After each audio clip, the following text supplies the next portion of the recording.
그 파트를 보겠는데요.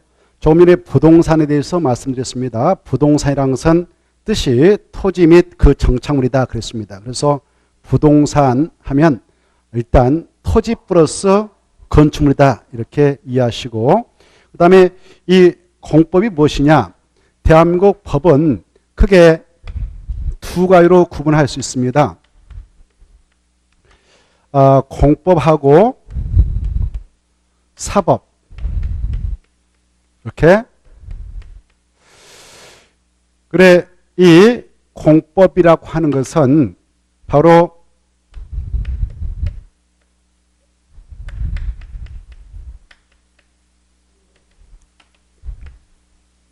공익을 보호하기 위해서 규율하고 있는 법을 공법이라 할 수 있는데, 이 공익을 보호하기 위해서 규율하고 있는 법으로서 바로 헌법도 있고요. 그리고 형법도 있고, 그 다음에 뭐 소송법도 있고, 행정법도 있고 이렇습니다. 공익을 보호하기 위해서 여러 가지 사항을 강요로 규율하고 있는 법을 공법이라 하는데, 공법의 유형에는 이와 같이 헌법, 형법, 소송법, 행정법 이런 것들이 있습니다. 이때 이 공법은 공익을 보호하고자 할 때 누가 공익을 보호하는 주체 세력이냐?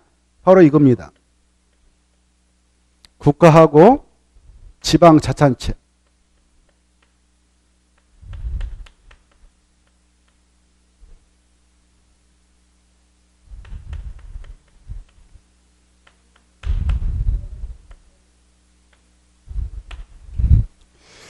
그래, 이 국가하고 지방자치단체가 공익을 보호해 나가는 주체 세력이 되는데요. 이 공익신의 주체인 이네들과 우리 국민의 관계를 강제적으로 수시로 규율하고 있는 법들을 공법이라 할 수 있습니다. 이때 우리가 공부하게 될 저 6가지 법률은 부동산을 그 대상으로 하여 국가 지자체가 개입해서 공익을 보호하고자 규제를 해 나갈 수 있는 근거를 규율하고 있는 법이 바로 6개 법입니다. 부동산 공법할 때 아까 6개 법률이 있다 했는데, 그 법들은 국가 지자체가 부동산을 그 대상으로 해서 공익을 보호하고자 규제를 해 나가겠다는 법입니다. 그래서 우리가 공부하게 될 저 법들은 공법은 공법인데 행정법적 성격을 띠고 있다 그러는 거예요. 공법이 아까 여러 가지 있다고 그랬죠. 공법은 헌법도 있고 형법도 있고 소송법도 있고 행정법도 있다고 그랬지 않습니까? 근데 우리가 공부하게 될 저 6가지 법률은 공법 중에서도 헌법은 아니다 이렇게 하는 거예요. 무엇은 아니다? 헌법. 이 헌법은 대한민국 헌법 해가지고 바로 헌법은 전문 그리고 본문 130조 부칙 6조로 구성되어 있는 그런 법인데요. 이것은 바로 국민의 기본권 보장과 통치 구조를 규율하고 있는 그런 법이죠. 그래서 저런 것들은 헌법이 아닌 겁니다. 헌법은 아니에요. 그리고 형법은 그 형의 종류하고 죄의 종류를 규율하고 있는 법으로서 바로 헌법은 별도로 존재하지 저것들을 그 형법은 별도로 존재하지 바로 저런 것들을 형법 그러지 않습니다. 그리고 소송법은 민사소송법, 행정소송법 이런 것들을 소송법을 하죠. 저런 것들은 그 소송법이 아닌 겁니다. 저것들을 바로 뭐라 한다고요? 행정법 이렇게 해요. 행정법. 그래서 저 6가지 법률은 부동산을 그 대상으로 하여서 이 공적 주체인 국가 지자체가 개입해서 규제해가지고 공익을 보호하자는 법으로서 행정법적 성격을 띠고 있는 법이다 이렇게 표현할 수 있습니다. 부동산에 대한 행정법이다. 저 법들은 부동산에 대한 행정법이다 이렇게 알아두십시오. 자, 다시 한번 말씀드립니다. 우리가 지금 법을 공부하고 있다. 그 법은 부동산 공법이다. 부동산법은 6가지 법률로 일단 구성되어 있다. 6가지 개법 법률로. 그 공법이라고 하는 것은 공익을 보호하고자 여러 가지 사항을 강제로 규율하는 법을 공법이라 하는데, 공법의 종류도 여러 가지 있는 바, 그 여러 가지 유형 중에서도 우리가 공부하게 될 6가지 법은 어디에 해당하는가?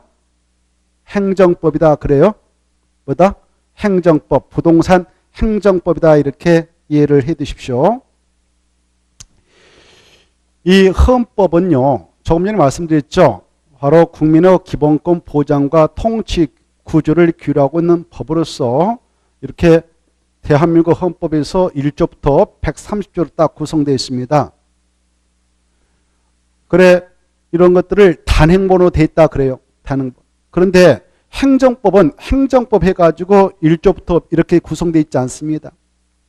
바로 이런 것들 엄청 많죠. 이런 것들 다 묶어서 행정법 그래요. 행정법은 다른 법과 달리 단행본으로 되어 있지 않습니다. 행정법에서 1조, 2조, 3조 이렇게 구성되어 있잖아요. 행정법이 무엇이냐? 행정법은 바로 이네들을 행정청이라 하는데요.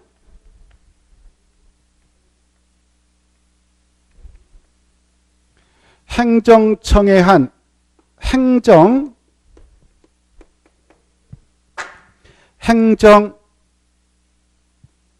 작용에 관한 내용을 규율하고 있는 법은 다 행정법이라 합니다. 행정청에 한 행정작용하는 내용을 규율하는 법을 다 행정법이라 해요. 이때 이네들이 행정작용을 가하게 되어질 때 군사 문제에 대하여 규율하게 되어 있다. 군사 문제에 대해서 작용하게 됐다. 그러면 군사행정법 이렇게 표현할 수 있고, 교육 문제에 대해 행정작용을 가하도록 규율하고 있는 법이 있다. 그러면 교육행정법. 이렇게 행정법이라는 것은 단행본으로 구성되어 있지 않습니다. 그래 여러 가지 법률을 묶어서 행정법 이렇게 표현할 수 있어요. 지금 우리가 공부하게 될 이 법들은 바로 부동산에 대하여, 부동산 하면 토지하고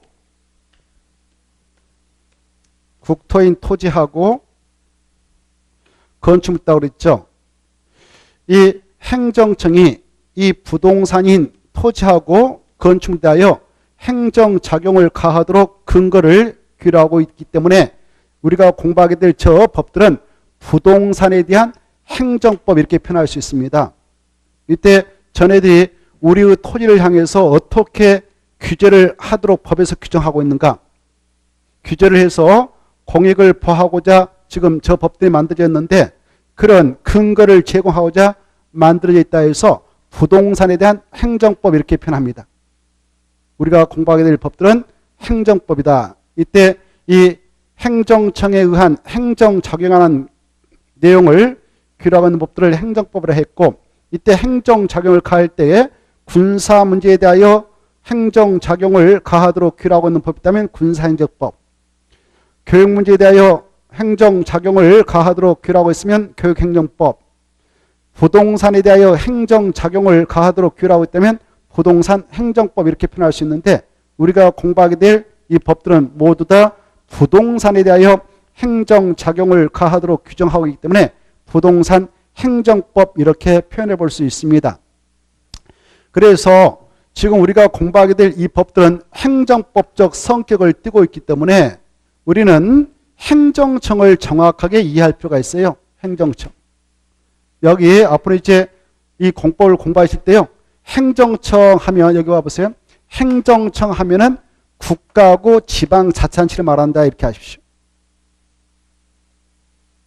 무엇과 무엇을 말한다고요? 국가, 지방자치단체. 이걸 먼저 기억을 해 두셔야 돼요. 국가, 지방자치단체를 행정청이라 한다 이렇게. 그러면 행정청의 반대말이 뭘까요? 비행정청이겠죠. 여기 들어보세요. 행정청이 아닌 자, 이걸 이제 비행정청이라 하는 겁니다. 그래, 행정청 하면 누구를 생각하시라고요? 국가하고 지방자치. 이거 아주 기본이에요. 국가, 지방자치단체를 행정치를 한다. 이렇게 국가 지방자치단체. 국가, 대한민국 국가 알죠? 국가가 대한민국이잖아요. 대한민국을 대표하고 있는 최고 총수. 대표가 누굴까요? 대통령입니다. 대통령이 법에 근거하여 무슨 행위를 했다 그러면 국가에서 하는 거예요. 대한민국 국가에서 하는 거예요. 그리고 이 국무총리가 하는 것도 역시 국가에서 하는 겁니다. 법에 근거해서 국무총리가 무슨 일을 했다 그러면 국가에서, 대한민국 국가에서 하는 거예요. 그리고 이 총리 밑에 또 18명 장관이 계시거든요. 그네들 국무위원 아닙니까?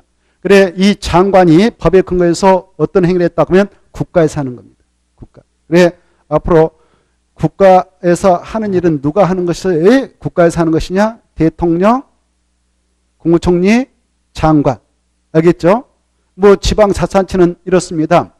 대한민국은 지방자치단체 하면 크게 넓은 지역의 자치권을 인정하고 있으면 광역자치단체. 조그만 곳에 자치권을 인정하고 있으면 기초자치단체. 그런데 이 지방자치단체라는 것은 자, 봐보세요. 바로 시도란 말 들어봤죠? 시도.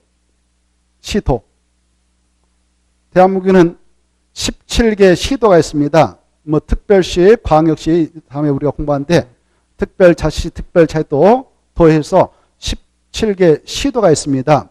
그 시도를 바로 광역자치단체 가지고 자치권을 인정하고 있어요. 그리고 그 밑에 기초자치단체를 시군구를 두고 있습니다. 이걸 지방자치단체라고 그래요. 시도라든가 시군구. 그래, 시도를 대표하고 있는 시도사님이 계시고 시군구를 대표하고 있는 시장, 군수, 자치구청장이 계신데 이네들이 하는 일을 지자체에서 한다. 이렇게 해요. 지방자치단체. 우리가 이제 그런 것들을 공부하게 될 겁니다. 자, 다시 한번 우리가 공부하게 될 법을 부동산 공법이라 하는데 부동산 공법은 사법이다, 공법이다? 공법이다. 공법은 종류가 여러 가지 있다. 근데 그 중에서도 우리가 공부하게 될 저 6개 법률을 무엇으로 생각하셔라? 행정법이다. 헌법, 형법, 소송법 아니다. 행정법이다. 이걸 편의상 부동산에 대한 행정법이다. 이렇게 생각해 볼 수 있다. 행정법이 뭐냐? 바로 행정청에 의한 행정 적용하는 내용을 규율하는 법을 행정법 이렇게 묶어들여서 표현하는데 우리가 바로 공부하게 될 법은 부동산에 대한 행정법이니까 이네들이 행정청이 어떠한 것에 대하여 행정작용을 가하도록 하기 위해서 만들어져 있느냐? 부동산이다. 부동산은 무엇과 무엇으로 구분되는가? 토지하고 건축물. 그래서 저 6가지 법률은 행정청인 국가라든가 지자체가 우리의 부동산인 토지와 건축물에 대해서 여러 가지 행정작용을 가할 수 있도록 근거를 제시하고자 만들어져 있다. 그래서 저 6가지 법을 공부하다 보면 행정청을 우리가 접하지 않을 수가 없다. 행정청 하면 국가하고 지방자치단체가 있는데 국가는 누가 하는 일을 국가로 보는가? 대통령이라든가 국무총리라든가 장관들이 하는 일이 국가에서 하는 일로 생각하시면 이해하기 편하다. 그리고 지방자치단체라는 것은 누가 하는 것을 지자체가 하는 걸로 보면 생각하면 되느냐? 시도사라든가 시장, 군수, 구청장 이렇게 일단 생각해 두시기 바랍니다. 그래서 이 법들을 공부하게 되면 그네들을 우리가 접하지 않을 수가 없는 것입니다. 국가를 대신해서 이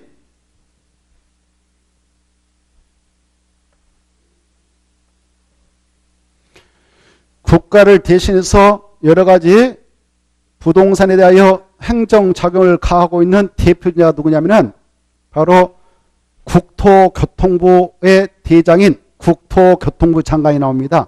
그래, 국토교통부 장관이 하는 일은 국가에서 하는 것이다. 이렇게 생각하면 돼요.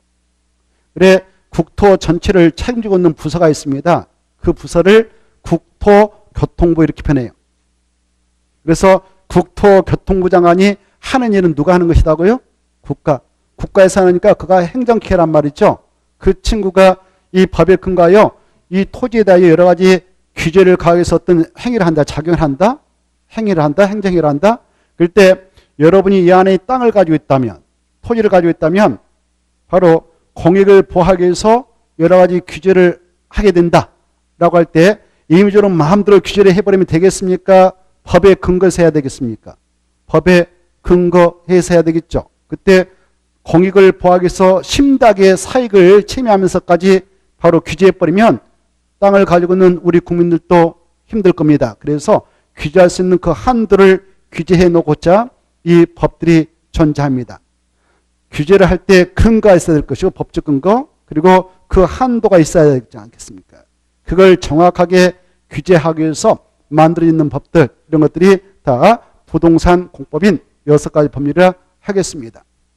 그래서 우리는 이 법들을 공부하게 될 때 바로 행정청을 바로바로 접하게 될 겁니다. 행정청, 국토교통부 장관, 시도사, 시장수 애들을 곧바로 접하게 될 예정입니다. 자, 그래 공법이라는 것은 그래서 조금 전에 이 공익을 보호하기 위해서 국가기관과 아니면 지자체 그리고 우리 국민과의 관계를 강제적 수지로 규율해서 여러 가지 내용을 규정해 놓고 있는 법을 공법을 했는데 공법은 여러 가지 유형이 있지만 우리가 공부하게 될 저 법들은 부동산에 대한 행정법적 성격을 띠고 있다. 이렇게 일단 이해해 두시고 그 다음에 이 사법이라고 하는 것은 개인사자입니다. 그래서 개인과 개인의 생활관계를 대등하고 평등한 입장에 따라 설치해 놓고 사익을 보호해 나가도록 여러 가지 사항을 규정하고 있는 법, 이걸 사법 이렇게 해요. 사법은 우리 모든 사인 간의 생활관계를 규정하고 있는 법이 있습니다. 이런 법을 바로 민법 이렇게 표현합니다. 그래서 이걸 모든 일반인한테 다 적용을 하자 해서 일반 사법이라 하고요.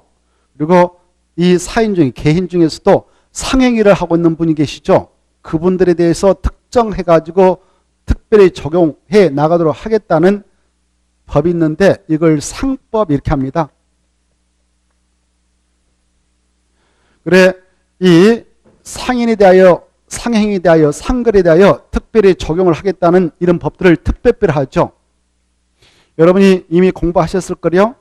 이 봐보세요. 모든 사람에게 일반적으로 적용을 해 나가도록 하겠다는 이런 법들을 뭐라고 하냐? 일반법. 그래, 일반법. 뭐라 한다? 일반법. 알죠?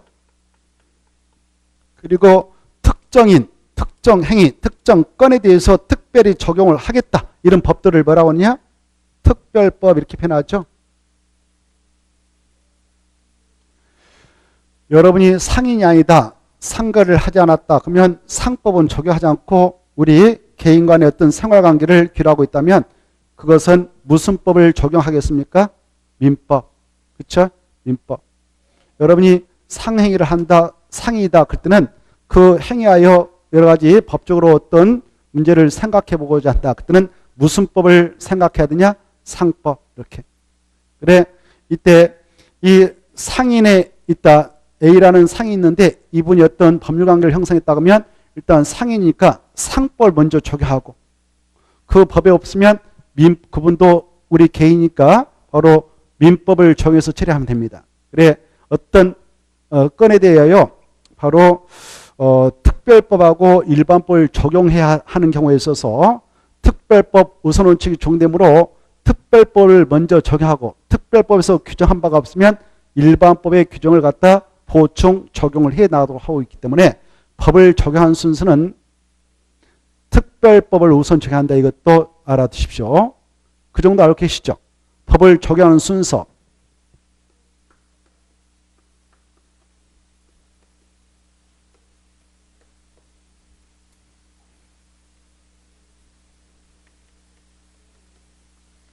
법 적용 순서. 일반법하고 특별법이 서로 충돌한다. 그러면 무슨 법을 우선 적용할까요? 좋아요. 특별법. 이걸 먼저 적용하고 없으면 이걸 나중에 보충 적용한다. 이렇게 하시고 그 다음에 최근에 만든 법, 과거에 있었던 법, 같은 내용이라도 그래 최근에 만든 법을 새로 신해서 신법, 과거에 있었던 것을 구법, 애구자에서 구법의 내용과 신법의 내용이 서로 상충한다 그러면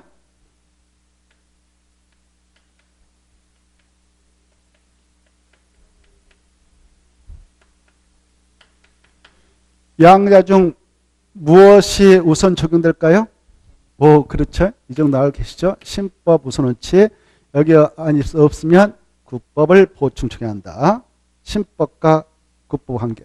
그 다음에 자, 이 법도요. 높은 법이 있고 밑에 있는 법이 있어요. 똑같이 우리 사람이라 그러잖아요. 어르신 있고 아이가 있지 않습니까? 집안에서도 할아버지, 엄마, 자식, 손자가 있잖아요. 이때 그 상하관계 있잖아요. 법도 똑같아요. 상위법이 있고 하위법이 있는데 상위법이 있고 하위법이 있는데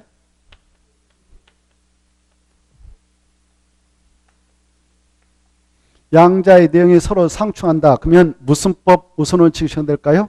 상위법. 그래서 이걸 먼저 정하고 없으면 나중에 하위법을 갖다 정하면 된다. 이렇게 알아봅시다. 세 가지 3대 원칙. 이건 이제 기본입니다. 법 공부할 때 아시죠? 우리가 다음이 학교 교육과정에서 다 공부했으니까요. 자, 이건 이제 기본이 상위법과 하위법이 충돌하면 상위법 우선원칙, 신법과 구법이 충돌하면 신법 우선원칙, 일반법과 특별법이 상충하면 특별법 우선원칙을 적용한다. 앞으로 이제 이 법 공부할 때 이런 것들이 아주 많이 나옵니다. 그래서 이 관계를 먼저 기본적으로 알고 임할 필요가 있다 하겠습니다. 자, 그래 이 부동산 공법에 대하여 간략히 말씀드렸습니다. 다시 한번 정리하면 부동산이란 무엇이냐 그러면 부동산이란 바로 토지 및 그 정착물. 토지하고 그 정착물 하면 건축물다 이렇게 가닥을 쳐버리고 우리가 공법 공부할 때는 네, 토지하고 건축물을 부동산이란다 이렇게 공법을 공부할 때.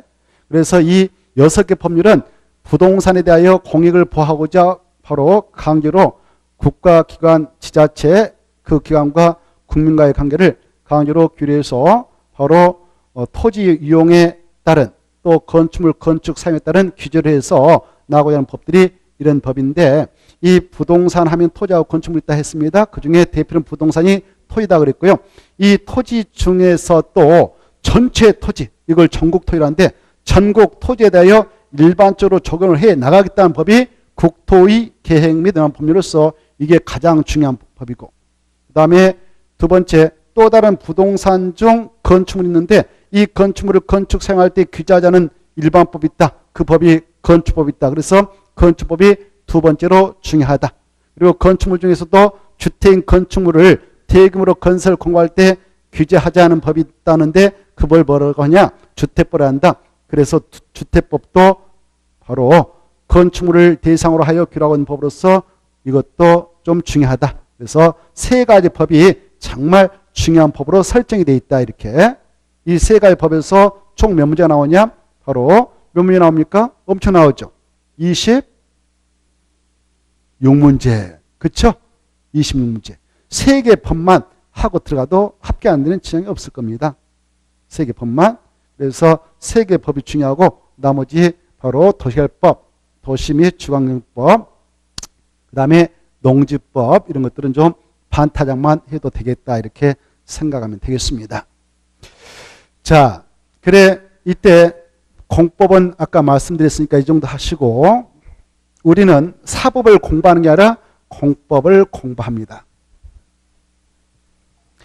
자, 그 다음에 밑에 내용은 참고로 보시고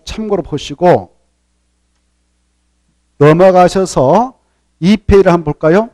2페이지 보시면 우리가 왜 지금 이 법들을 공부해야 되는가? 이유가 있지 않겠습니까? 공인중개사가 되려는 분들이 왜 이 법들을 꼭 해야 되는가? 공부를 해야 되는가? 거기에 그 이유가 나옵니다. 부동산 공법을 공부해야 되는 이유 해가지고 여러분이 내년도 합격했다? 개업했다? 그러면 바로 중개해 나가지 않겠습니까? 그래, 이 갑이라는 중개업자가 있다.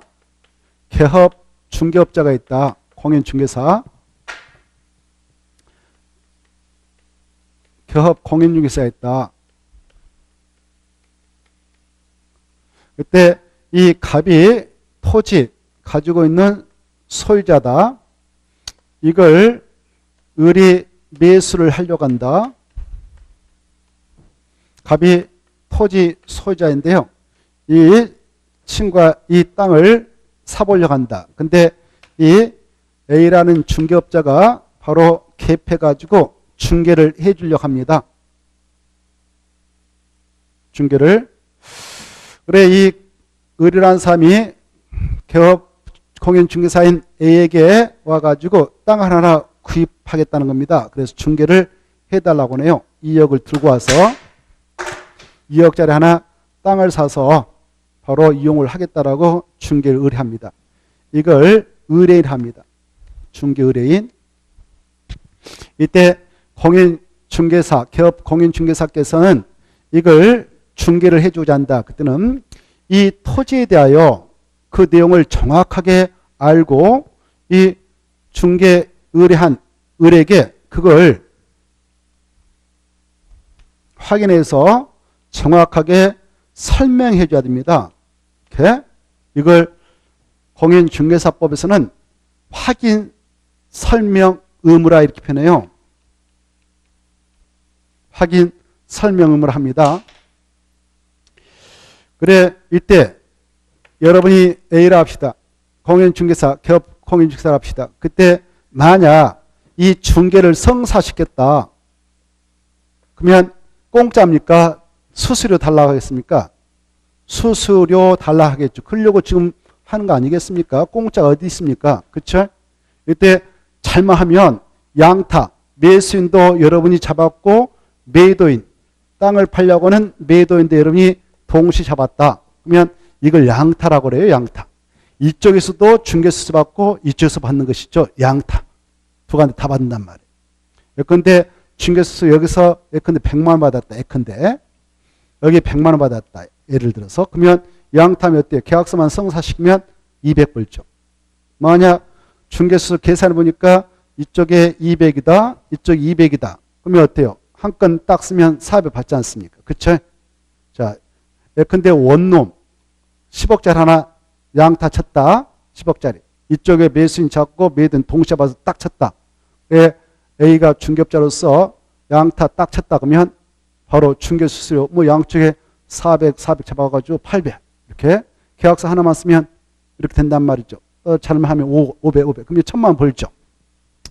이렇게 하게 될 때 그냥 하는 거 아니죠. 이 중개수수료를 그와 같이 받아내기 위해서는 이 A라는 공인중개사에게 이 토지에 대하여 법적으로 공법상 공법상 어떻게 이용을 하도록 규정하고 있는가. 또 거래할 때는 어떤 거래를 할 때는 어떻게 하도록 규정하고 있는가. 이런 공법상 이용 규제 내용, 거래 규제 내용을 정확하게 확인해야 됩니다. 확인해 가지고 바로 이자에게 설명할 의무가 있습니다. 이걸 확인 설명 의무라 합니다. 중개 대상물에 대하여. 이때 이 땅에 대한 쓰임새가 공법적으로 싹 규제를 해놓고 있습니다. 예컨대 야, 이 땅은 이걸로 써 라고 땅의 쓰임새를 미리 행정청에서 정해놓고 있어요. 아까 행정청 하면 국가 아니면 지자체라고 있지 않습니까? 국가면 대표로 국토교통부장이 생각나야 된다고 그랬죠. 뭐 또 시도사도 있고 지자체는 그네들이 이 땅, 야, 이 땅은 이걸로 써 라고 땅의 쓰임새를 미리 정해서 고시르는데요. 보니까 쓰임새를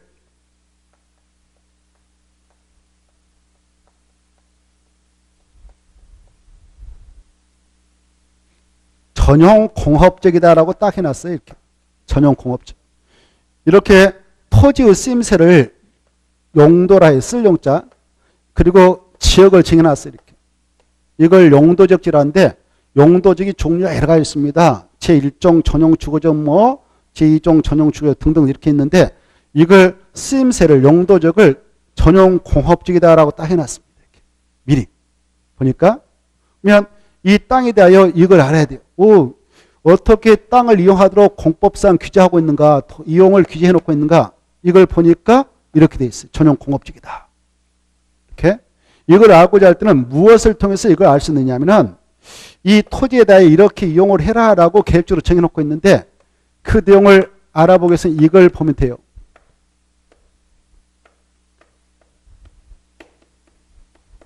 토지 이용 계획 확인서를 발급받아서 체크하면 되는 겁니다. 그래 공법상 이용 제한과 거래 제한의 내용을 법적으로 검토해 나가고자 한다. 그때는 그 토지에 대하여 무엇을 먼저 발급받아 체크해야 되는가? 이건 알아두세요. 토지 이용 계획 확인서. 과거에는 확인은 그랬는데 용어를 바꿨어. 토지 이용 계획 확인서. 이걸 먼저 A라는 공인중개사께서는 이걸 발급받아서 체크해야 됩니다. 여기 보면은 보니까 국토의 계획법상 토지의 용도적은 전용 공업지로 딱 드러나 있다. 이런 땅인데 이 땅을 중개해 주게 될 때 을한테 말이죠. 을이 그래요. 이 A인 중개사한테 나 단독주택을 건축해서 이용을 하려고 하니까 땅 좀 중개를 해 주세요라고 했다 합시다. 이렇게 이런 의뢰가 들으면 단독주택을 건축할 수 있는 땅을 중개해 줘야 되지 않겠습니까? 법적으로 이 단독주택은요. 전용 공업지에는 건축을 하지 못하도록 규제해 놓고 있습니다. 규제해 놓고 있어. 근데 이 단독주택을 건축할 수 없는 전용 공업지에 있는 토지인데 이걸 바로 무턱대고 건축할 수 있다 하여 중개를 해서 줬다 합시다. 그리고 수수료 받았다 합시다. 그래 이걸 샀던 중개업자를 믿고 샀던 매수인인 을이 이 토지를 2억 주고 사가지고 건축허가를 신청했는데 건축법에 따라 바로 건축법상 건축허가를 신청했건만 설계되면 단독택을 건축하였다 해서 제출했는데 그 건축허가권자인 관할, 시장, 군수, 구청장인 애들이 보니까 이게 그러면 단독택 건축허가 내줄 수 있을까요? 없을까요? 없습니다. 우리 법에서는 단독택은 이적에 있는 땅은 건축 못한다라고 규정하고 있는데요. 대표로 전용 공업지에 전용 공업지는 아주 심란한 공장만 건축해라라는 땅입니다. 그래서 여기에 따른 단독택을 건축하지 못하도록 하고 있어요. 또 전용 공업지뿐만 아니라 유통상업지라는 땅이 있는데 그 두 가지 지역은 법적으로 단독택 건축이 금지되고 있습니다. 이건 우리 시험에서도 출제된 바 있는데 다음에 우리가 그걸 공부합니다마는 이와 같이 단독택을 건축할 수 없는 땅임에도 불구하고 건축할 수 있다 해서 중개업자가 바로 중개를 해서 줬다. 그런데 이 친구가 이 중개업자 믿고 그걸 매수해서 건축을 하려고 허가 신청했건만 불허가 받았다. 그러면 누가 손해 입었습니까? 을이 손해 입었죠. 이거 절대 단독택 못 진대 말이죠. 그때 그에 따른 책임을 다시 묻습니다. 너로 인하여 손해 발생했으니까 손해배상 책임져라 라고 이렇게 요구할 수 있거든요. 법적으로. 이 책임을 지지 않고 깔끔하게 중개를 해서 중개 수수를 수수해 나가려면 이 지식을 알아야 되는 거예요. 이런 내용을 알기 위해서는 무슨 법을 우리가 공부하느냐? 부동산 공법, 국토개법, 그리고 건축법 이런 것들을 쭉 통해서 이 내용을 우리가 이해를 해 나가도록 되어 있습니다. 그래서 이 법들을 공부하는 이유는 여러분이 공인중개사인 중개업자가 되어서 실무로 나가가지고 활동을 할 때에 이 의무를 중개 의뢰인인 자에게 제공을 해야 되는데 이 의무를 수행해 나가는데 바로 여러분들이 그 능력을 충분히 발휘해 나가도록 하기 위해서 공법적 지식을 습득해 가고 있다. 이 의무를 잘못 대행해서 중개인에게 재산상 손해를 야기했다면 그에 따른 책임을 져야 된다. 손해배상 책임을 져야 된다. 이 책임을 지지 않고 깔끔하게 중개업무를 수행해 나갈 수 있는 능력을 배양하고자 우리가 부동산 공법을 공부하게 되는 것입니다. 공부하는 이유가 여기에 있다 이겁니다. 자, 여러분이 이렇게 확인 설명을 하고요. 확인 설명 의무를 다 이행했습니다라는 서류도 만들어서 이자에게 배부를 해줘야 됩니다. 법적으로. 그리고 그 복사본을 사본이라고 하죠. 복사본을 이 업자는 3년간 사무실에다 보관을 해야 됩니다. 법적으로. 그게 다 써놨죠. 그런 확인 설명물을 충분히 이행해 나갈 수 있는 능력을 배양하고자 우리는 이 법들을 공부한다. 이 법들은 부동산법적 지식은 실무로 정말 중요하다. 이렇게 이 지식을 많이 알면 할수록 토지 같은 것들을 중개할 때 돈을 많이 벌 수 있습니다. 네, 이 것들은 우리가 실무를 이해할 때 중요한 법들이니까 비록 아직 중개업을 수행하고 있지 않지만 내가 공인중개사인 중개업자가 되어서 지금 실무로 나가서 활동하고 있는데 이런 상황에 직면했을 때는 이 부동산인 물건에 대해서 내가 어떻게 확인해서 설명을 해줄 수 있을까? 이런 것들을 생각하면서 공부를 해야만이 이 법들이 좀 흥미로워질 겁니다. 자, 그래 그 3번 그건 조금 전에 말씀드린 내용이니까 참고를 읽어보시고 그 다음에 이제 밑에 네 번째 부동산법 시험범위에 해당하는 6개 법률 재전 목적 이렇게 비교해놓고 있죠. 우리가 이 6가지 법률을 공부하는데 이 6가지 법률은 어떤 내용들을 규율하고 있는가 이걸 목적을 통해서 체크를 해볼 수 있습니다. 그것들은 다음에 이제 진도 나가면서 우리가 살펴보도록 하죠. 오늘은 그 내용까지 살펴보면 너무 확대되니까 일단 넘어가도록 하겠습니다. 간략하게 말씀드리면 이렇습니다. 국토의 계획 및 관한 법률.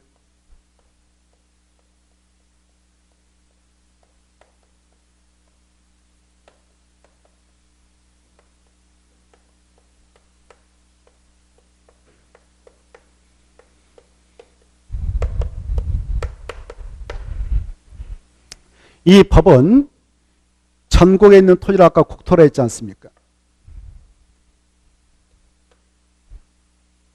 그래 이 법의 적용 공간은 국토입니다. 전국에 있는 토지. 이 법의 적용 대상인 공간이 국토라 했지 않습니까? 국토는 남쪽에 있는 땅만을 상정하고 있다 이렇게 하십시오. 남쪽. 이 법률은 지금 대한민국 국회에서 만들어서 시행하고 있는데 이 법률의 효력은 휴전선을 넘어서 북측까지 영향을 미치고 있습니까? 미치지 못하고 있습니까? 현실적으로 미치지 못하고 있습니다. 그래서 이 법의 적용 대상인 국토는 남쪽 땅만을 상정하고 있다 이렇게 하시고 남쪽에서 적용하게 한 이 법이 국토의 계획 및 관한 법률인데요. 이 법률보다 더 상위 법인 대한민국 헌법 있지 않습니까? 대한민국 헌법은 대한민국 영토 규정도 두고 있습니다. 대한민국 영토는 한반도와 그 부속 도서로 구성되어 있다 이렇게 표현하고 있거든요. 그래 대한민국 헌법에서 대한민국 영토를 북측 땅까지 다 상정해서 대한민국 영토를 설정하고 있지만 그건 선언적 규정에 불과하고 이 국토의 계획 및 관한 법률의 적용 대상인 국토는 남쪽 땅만을 상정하고 있다 이렇게 일단 알아두세요. 이 국토의 계획 및 관한 법률은 국토에 대하여 적용이 되는 법으로서 우리가 이 국토를 이용한다. 이 국토를 들여다보면 여기 봐보세요. 국토를 들여다보면 필지가 다 나눠져 있어요. 이 필지, 이 필지 이렇게 땅들이 다 구획되어 있거든요. 이렇게 나눠져 있단 말이에요. 그래서 속된 말로 땅 주인들이 따로따로 있다 이런 말 하지 않습니까? 그쵸? 땅 주인들이. 그래 대한민국 토지는 전체가 다 국가 소유했답니까? 우리 국민에게도 소유권을 인정하는 나라입니까? 우리 국민에도 소유권을 인정하는 나라죠. 개인사자, 개인의 소유, 사유재산권을 인정하는 나라니까 이 필지에 대하여 뭐 A가 땅 주인이고 B가 땅 주인일 수도 있겠죠. 뭐 국가 땅도 있고 말이죠. 국가가 소유했으면 국가 땅. 지자체가 있으면 지자체 땅. 뭐 우리 개인들이 가지고 있다면 이렇게 개인들 땅이 있지 않겠습니까? 이렇게. 그때 이 국토를 이용하게 될 때요. 이용하게 될 때 크게 두 가지가 있습니다. 이용할 때는.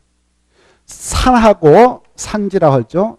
논이 있죠. 농지는 주로 이거 하면서 보존하면서 이용을 하게 돼요. 보존의 반대가 뭘까요? 반대란 말도 그런데 대응되는 용어. 개발입니다. 개발. 파헤쳐서 건물 주고 산 가지고 이걸 개발이라고 그래요. 그래서 국토를 이용할 때는 크게 이렇게 산지하고 농지는 보존토로 하고요. 나머지 땅은 이걸 허용합니다. 개발. 개발할 때 상가, 주택, 뭐 공장 이런 것들을 건축해서 개발하지 않겠습니까? 그래 크게 국토를 이용할 때는 두 가지 방법이 있다. 하나는 보존하면서 이용하고 하나는 개발하면서. 그럴 때 무계획적으로 이렇게 이용을 하도록 하는 게 좋겠습니까? 아니면 계획을 수립해서 계획에 맞게 이용토록 하는 것이 합리적일까요? 계획이겠죠.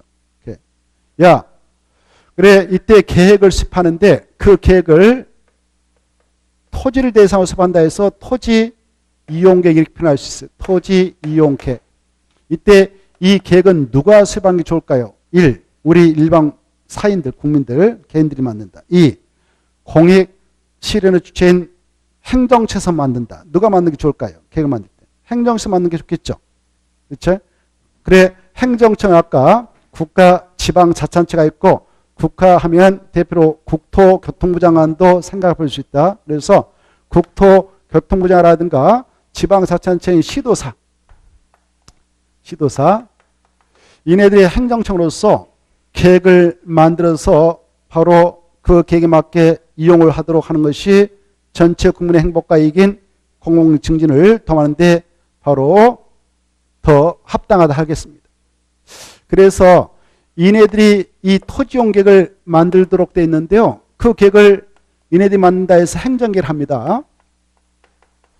그래서 계획을 만들어서 그 계획에 맞게 이용을 하도록 규제하자. 그래서 전체 국민의 행복과 이익인 공공유의 증진을 도모해 나가도록 하고 국민의 사무치를 향상해 나가도록 하겠다라는 법이 국토의 계획 및 이런 법률입니다.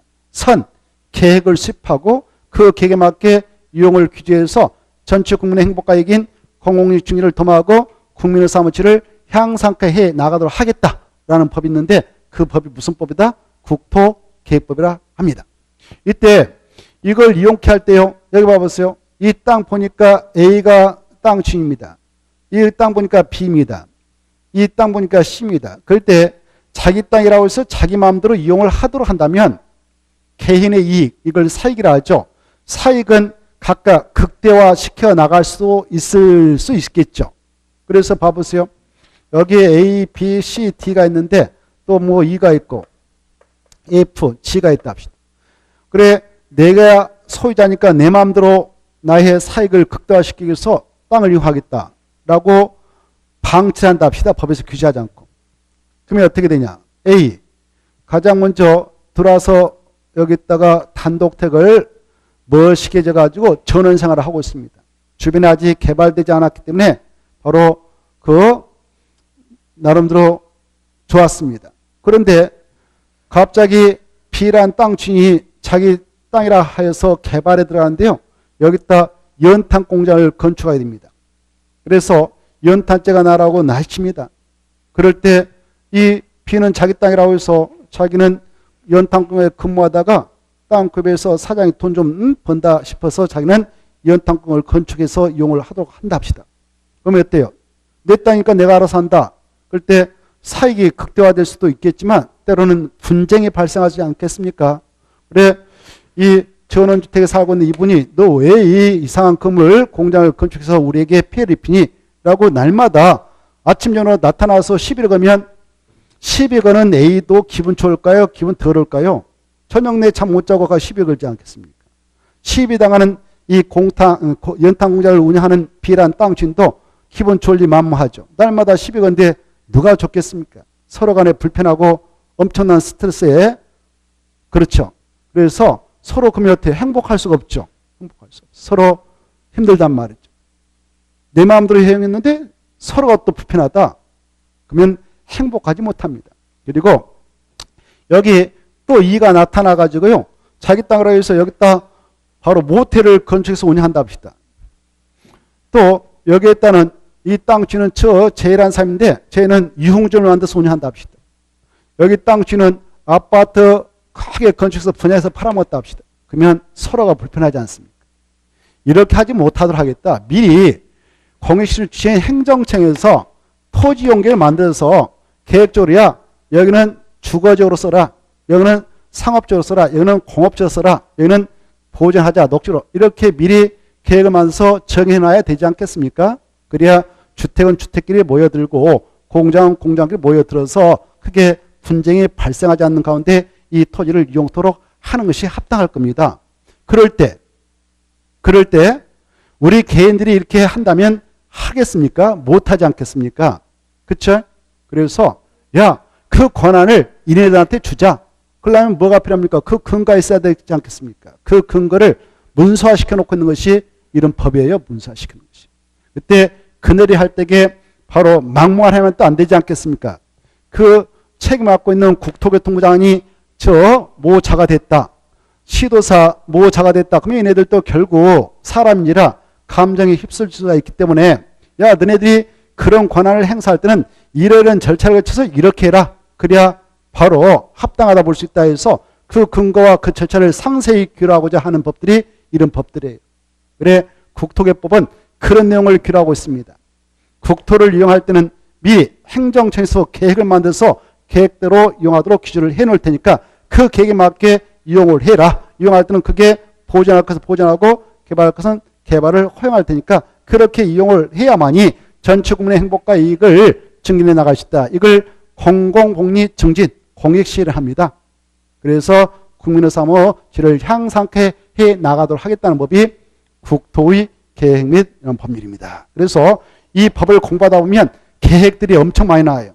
그 계획들은 다 토지를 대상으로 해서 수립되니까 토지용계, 수립할 때는 행정처에서 수립하니까 행정계획이 필요합니다. 그런 계획들을 우리가 광역 도시계획이니 도시군계획이니 지구단위계획이니 등등 이렇게 우리가 공부를 해 나갈 예정입니다. 그 계획들을 만들 때 누가 만들도록 되어 있는가 법적으로 만들 때는 어떤 내용을 담아서 만드는가 절차는 어떻게 되는가 이런 것들을 우리가 하나하나 공부를 해 나갈 예정입니다. 그리고 이용을 할 때 어떻게 이용하도록 되어 있는가 이 땅은 상업용지, 이 땅은 주거용지, 이 땅은 녹지공간 등등 이렇게 이용을 하도록 되어 있는데 이런 것들을 용도제라고 해서 이런 것들을 규율하고 있는 것이 국토의 계획 및 이런 법률이고요. 그 다음에 두 번째 이 도시개발법은 이런 법입니다. 자, 이 국토대에서 바로 새롭게 쾌적한 도시공간을 조성해 나갈 필요가 있다.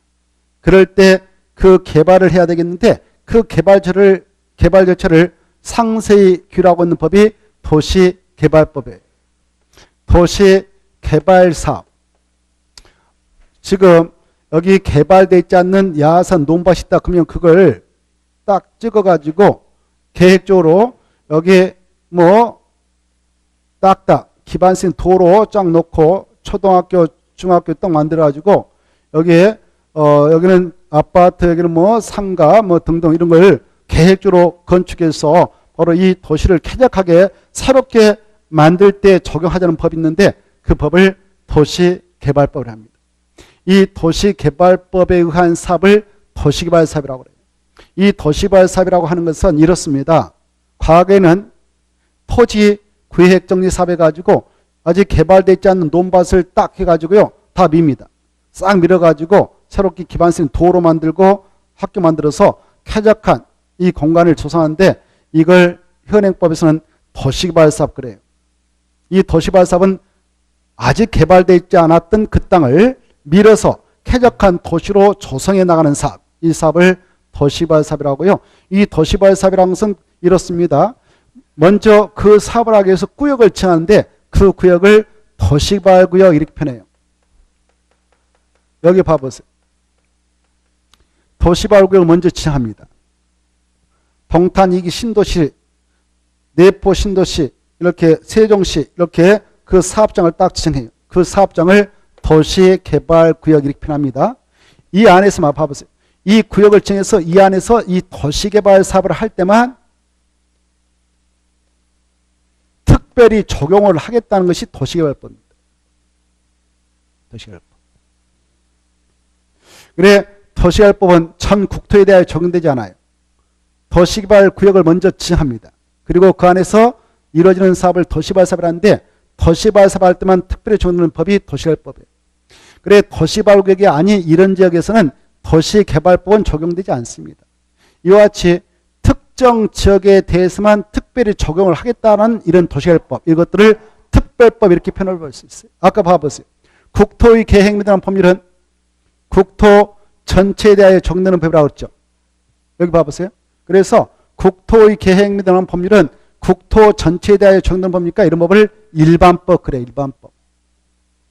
도시개발구역 지정에서 이 안에서만 도시개발 사업할 때 적용했다는 법이 도시개발법이라고 했어요.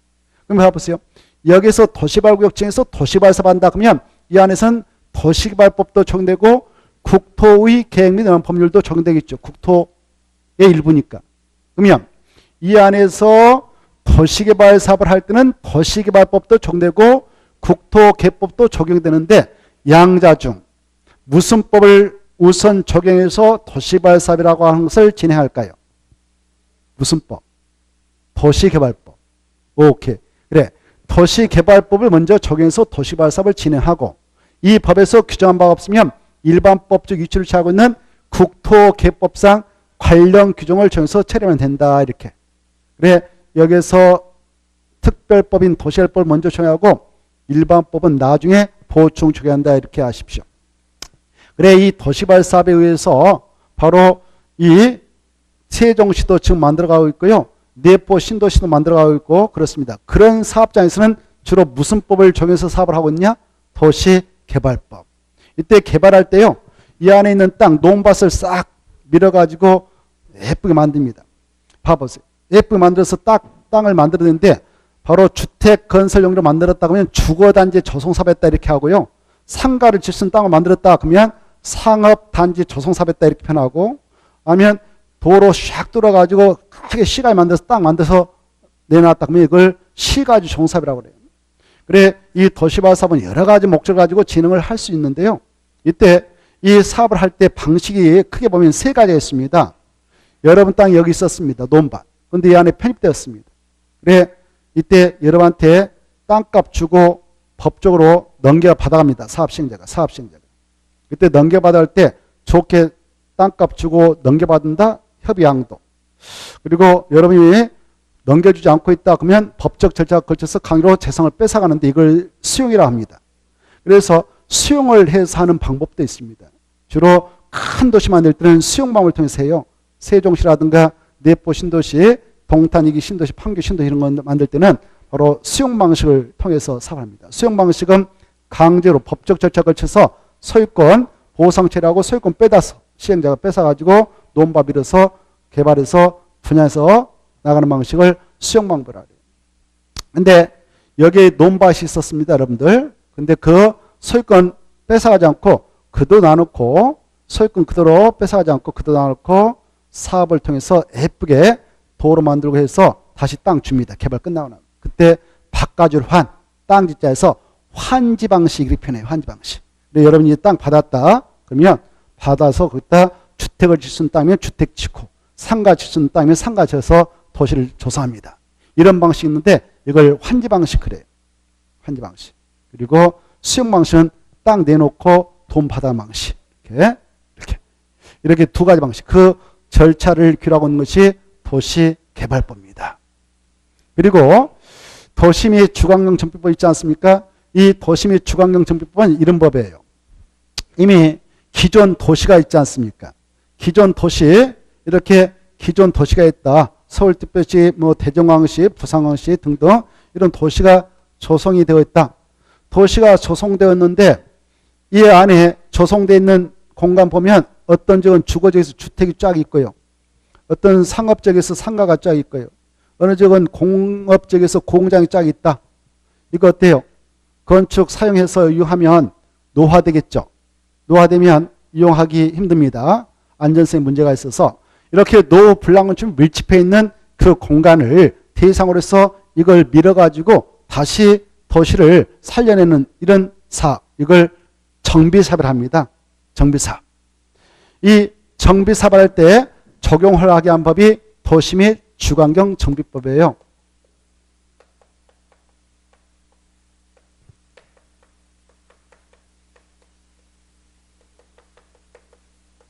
도심의 주관경치법. 그래, 이 도심의 주관경치법은 바로 이렇게 새롭게 그 도시를 정비할 때 적용되는 법으로서 그 도시를 정비하는 사업을 하지 않겠습니까? 그걸 약자로 정비사업 이렇게 합니다.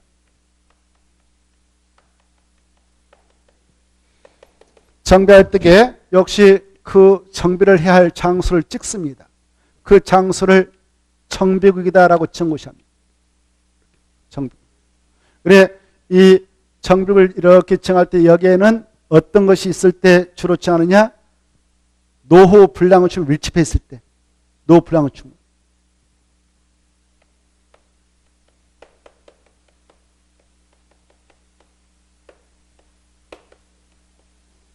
노후 불량건축물 밀집해 있는 지역을 찍습니다. 이때 노후 불량건축물이라고 하는 것은 이 건축물을 건축했다. 노후 불량건축물이라고 하는 것은 주로 한옥일까요? 이렇게 철근 콘크리트로 된 집들일까요? 한옥은 아니겠죠? 그러겠죠? 한옥은 거의 없어졌잖아요, 우리나라. 새마을 운동을 하면서 다 없애버렸잖아요. 그래서 이런 것들이죠. 이런 것들. 철근 콘크리트. 이런 철근 콘크리트로 된 이 집들이 바로 노후 불량식으로 전락하려면 이렇게 신규로 여기다 건축했다. 그렇다면 최소한도 몇 년 사용하면 노후 불량식으로 전락해서 사용하는데 위험성이 있으므로 붕괴 위험이 있기 때문에 바로 이렇게 이걸 부시고 다시 밀어서 재건할 수 있느냐? 보통 이 정도는 지나야 돼요. 40년. 최소한도. 지금까지 그랬습니다. 그래, 저 시골 어느 읍면지에 가봅시다. 읍면 시골에 군지에 가보면, 읍면지에 가보면 이런 거 40년 된 거 없어요. 옛날에 한옥집 밀어서 그냥 대충 나무 박아서 사용하고 있잖아요. 시골에서 하는 게 아니고 정비사업은 주로 도시공원에서 합니다. 도시. 우리나라에서 도시공원에서 이런 철근 콘크리트의 건물이 탄생된 지는 얼마 되지 않았습니다. 대한민국에서 이런 것들이 막 도시에 왜 우후죽순격으로 등장하기 시작한 시점은 조선시대 아닙니다. 고려시대 아닙니다. 일제시대도 거의 별로 없었습니다. 해방되고 나서 박정희 정권 시절에 이런 것들 도시에 하나서 세우기 시작했죠. 철근 넣고 콘크리트 져가지고. 그렇지 않습니까? 그러면 박정희 대통령이 언제 정권 잡아서 했습니까? 60년대. 그래, 이런 것들이 도시에 막 이제 등장하기 시작한 70년대 후반부터, 70년대 초, 70년, 80년, 90년, 2000년, 2010년. 그러면 지금 40, 50년 돼가잖아요. 그쵸? 그래서 그것들을 밀고 다시 도시를 정비하자. 이걸 정비사업을 하는 겁니다. 정비사업. 그래, 정비사업 뭐가 있는 장소를 포착해서 한다고요? 노후 불량건축. 노후 불량건축이 되려면 최소한 몇십 년 지나야 된다고요? 40년, 40년. 근데 박근혜 정권 들어와서 지금 감옥 가 있는데 그분 들어오고 나서 야, 빨리 좀 앞당겨서 사업을 하도록 하자 해서 지금은 수치를 20으로 앞당겨서 20년. 20년. 그래서 20년 이상 30년 이하에 보면서 그거 보니까 정말 문제가 있다. 그러면 노블랑주 판정에서 부시고 하도록 하자. 이렇게 그 기간을 좀 단축시켰는데 그 이제는 40년 돼야 되었습니다. 그래, 이런 것들이 있는 장소를 대상으로 해서 이걸 지정해서 이 안에서 정비사업을 하는데 그때 이 정비사업도요, 세 가지로 나눠서 하고 있어요. 달동네를 뜯어고치는 사업이 있는데 그걸 주관경 개사업. 다음에 우리가 공부합니다만은 그냥 편하게 들어보세요. 그리고 그 지역 달동네가 아닌데 노블랑시 밀집해 있다. 그리고 오래된 상가 건물이 밀집해 있다. 오래된 공장, 봉정장이 밀집해 있다. 그런 적을 깨끗이 밀어가지고 다시 재건한 사업인데 이걸 재개발 사업 이렇게 해요. 그리고 오래된 아파트 단지 있잖아요. 박정희 정권 시절에 바로 아파트 단지 조성해서 농촌에서 유입된 인구 바로 주택난을 해소하고자 막 밀어가지고 바로 대단지를 만들어서 단지를 조성했습니다. 그때 아파트 건축 기술이 발달되어 있지 않았고 우리 국민들 아파트 문화에 대해 익숙하지 않는 상태이기 때문에 아파트 크게 대규모로 건설 공부를 하지 못했던 시절이 있어요. 예, 보통 5층으로 만들었습니다. 그때 당시 5층. 그리고 연탄집. 그리고 없는 자들만 집어드는 거죠. 그래서 평수란 말 써서 안 되지만 평수는 보통 11평, 13평, 15평, 17평 이런 것들이었어요. 없는 서민들 그것다 집어들라고. 그래, 그런 것들이 이제 40, 50년 돼버렸단 말이죠. 그걸 부시고 다시 세우자 이 사업을 하게 되는데 이걸 재건축 사업이라고 해요. 이런 세 가지 사업의 시행자, 시행방법, 시행절차를 상세히 규례해 놓고 있는 법이 무슨 법인가? 도시 및 주관경법, 도시정비법입니다. 그래 이런 내용을 우리는 정비를 통해서 공부를 할 겁니다. 재건축 사업, 재개발 사업 어떻게 진행되는가? 그 조합원은 또 누가 되는가? 그래 조합원이 돼야 분양받을 수 있는 권리가 있는데 어떻게 되나? 이런 것들을 우리가 하나하나 공부를 해 나갈 예정입니다. 자, 여기까지 잠시 하고 잠시 쉬었다가 여기까지 하고 잠시 쉬었다가 주택법, 건축법, 농지법에 대하여 간략하게 설명을 드리도록 하겠습니다. 쉬었다 하죠.